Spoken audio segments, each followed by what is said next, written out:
กาสบายดีและก็สวัสดีพี่น้องสู่ผู้สู่คนบ่ว่าฝั่งลาวฝั่งไทยและ MC ทุกคนมื้อนี้ก็มาพบกับบ่าวคำพงบ้านนาก็ได้มาบุญบ้านบากพี่น้องเมืองจำพรแขวงสวรรณเขตมื้อนี้เพิ่นจัดงานยิ่งใหญ่อลังการเลยพี่น้องมื้อนี้มี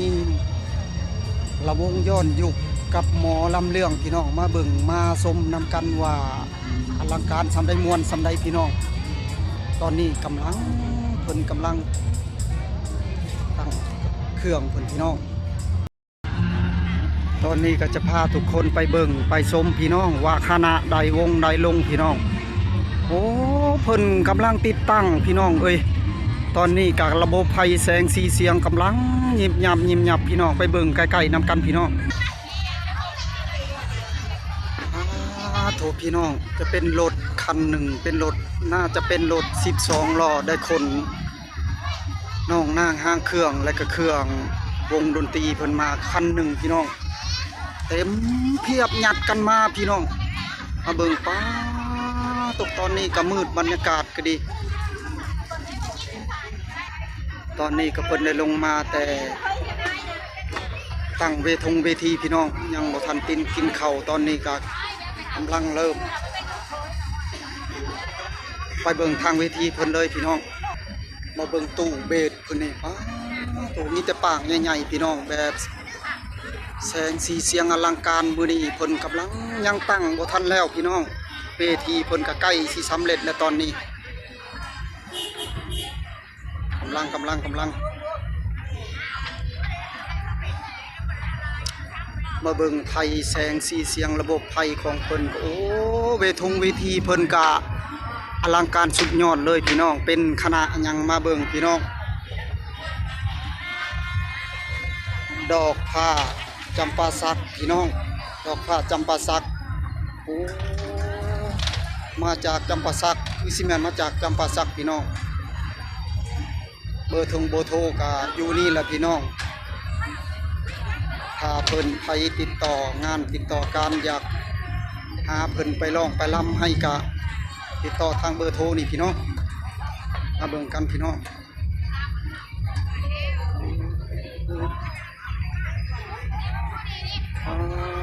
ตุกพี่น้องอลังการหลายพี่น้องตอนนี้กำลังสุดยอดเลยทุกคน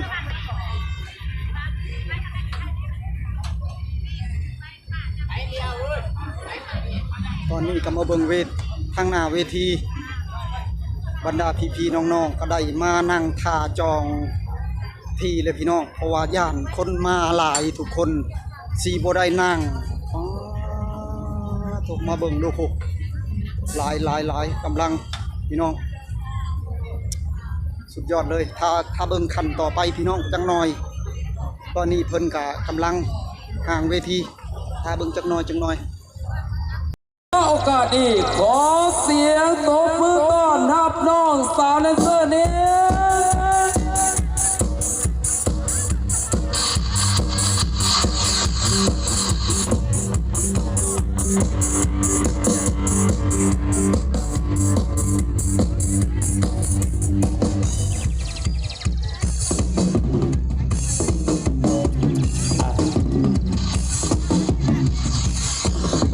เอาจำยีรายักษ์มาไม่ได้ยังกระบา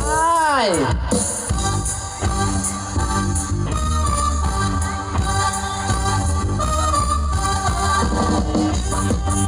มาเล่นกันกันบาทเป็นโลกของที่มันรันรอข้อจะมาทำเอายิ้มเล่นไรยิ้มเล่น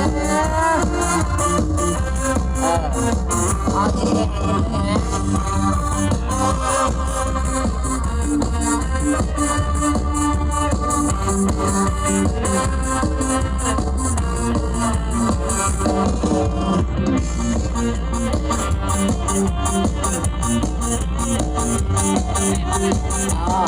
ไปคนบุกแต่นี่เป็นลูกค้ากับเราเขาบุกลูกค้าเนาะจิตอะไรลูกใหม่ด้วยเรื่องตลาดข้าวที่แต่บุญของผมที่เพราะว่าเราไม่เอาอย่างไร สามโบกสามโบกสามโบกสามโบก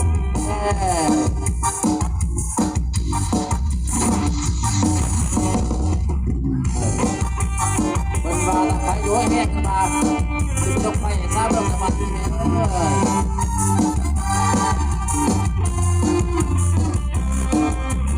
สาวเกียรสาวเกียรสมาธิเนี่ย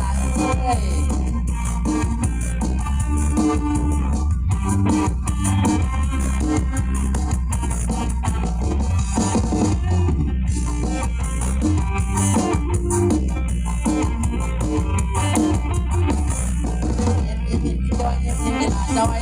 ตั้งหลักมันจอยลูกค้าเวลาอยู่มันบ้านมันบ้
Thank you.